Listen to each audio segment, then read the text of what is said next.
योग की परंपरा अत्यंत प्राचीन है और इसकी उत्पत्ति हजारों वर्ष पहले हुई थी। ऐसा माना जाता है कि जब से सभ्यता शुरू हुई है तभी से योग किया जा रहा है। अभी हाल तक पश्चिम विद्वान ये मानते आए थे कि योग का जन्म करीब 500 ईसा पूर्व हुआ था, जब बौद्ध धर्म का प्रादुर्भाव हुआ। लेकिन हड़प्पा और मोहनजोदड़ो में जो उत्खनन हुआ उससे प्राप्त योग मुद्राओं से ज्ञात होता है कि योग का चलन 5000 वर्ष पहले से ही था, अर्थात प्राचीनतम धर्मों या आस्थाओं के जन्म लेने से काफ़ी पहले योग का जन्म हो चुका था। योग विद्या में शिव को आदि योगी तथा आदि गुरु के रूप में माना जाता है। कई हजार वर्ष पहले हिमाचल में कांति सरोवर झील के तटों पर आदि योगी ने अपने प्रबुद्ध ज्ञान को अपने प्रसिद्ध सप्तऋषि को प्रदान किया था। सप्तऋषियों ने योग के इस ताकतवर विज्ञान को एशिया, मध्य पूर्व, उत्तरी अफ्रीका एवं दक्षिण अमेरिका सहित विश्व के भिन्न भिन्न भागों में पहुंचाया।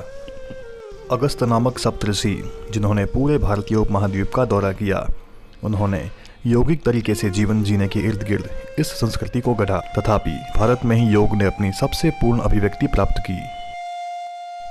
भगवान शंकर के बाद वैदिक ऋषि मुनियों से ही योग का प्रारंभ माना जाता है। बाद में कृष्ण, महावीर और बुद्ध ने इसे अपनी तरह से विस्तार दिया। इसके पश्चात पतंजलि ने इसे सुव्यवस्थित रूप दिया। इस रूप को ही आगे चलकर अलग अलग पंथ के लोगों ने अपने अपने तरीके से विस्तार किया। वैदिक काल में एकाग्रता का विकास करने के लिए और सांसारिक कठिनाइयों को पार करने के लिए योगाभ्यास किया जाता था। पुरातन काल के योगासनों में और वर्तमान योगासनों में बहुत अंतर है। इस काल में यज्ञ और योग का बहुत महत्व था। ब्रह्मचर्य आश्रम में वेदों की शिक्षा के साथ ही शस्त्र और योग की शिक्षा भी दी जाती थी।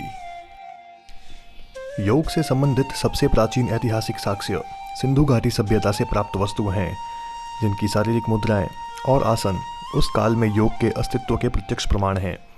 योग के इतिहास पर यदि हम दृष्टिपात करें तो इसके प्रारंभ या अंत का कोई प्रमाण नहीं मिलता, लेकिन योग का वर्णन सर्वप्रथम वेदों में मिलता है और वेद सबसे प्राचीन साहित्य माने जाते हैं। योग की शुरुआत भारत में हुई थी।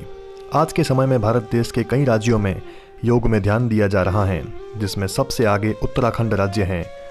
उत्तराखंड के ऋषिकेश को योग नगरी के नाम से भी जाना जाता है।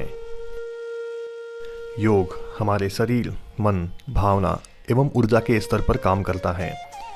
इसकी वजह से मोटे तौर पर योग को 4 भागों में बांटा गया है। कर्म योग, जहां हम अपने शरीर का उपयोग करते हैं। भक्ति योग, जहां हम अपनी भावनाओं का उपयोग करते हैं। ज्ञान योग, जहां हम अपनी बुद्धि एवं मन का उपयोग करते हैं। और क्रिया योग, जहां हम अपनी ऊर्जा का उपयोग करते हैं।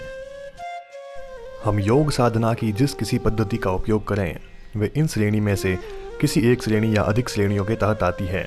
हर व्यक्ति इन 4 कारकों का एक अनोखा संयोग होता है। योग पर सभी प्राचीन टीकाओं में इस बात पर जोर दिया गया है कि किसी गुरु के मार्गदर्शन में काम करना आवश्यक है। आजकल पूरी दुनिया में योग साधना से लाखों व्यक्तियों को लाभ हो रहा है।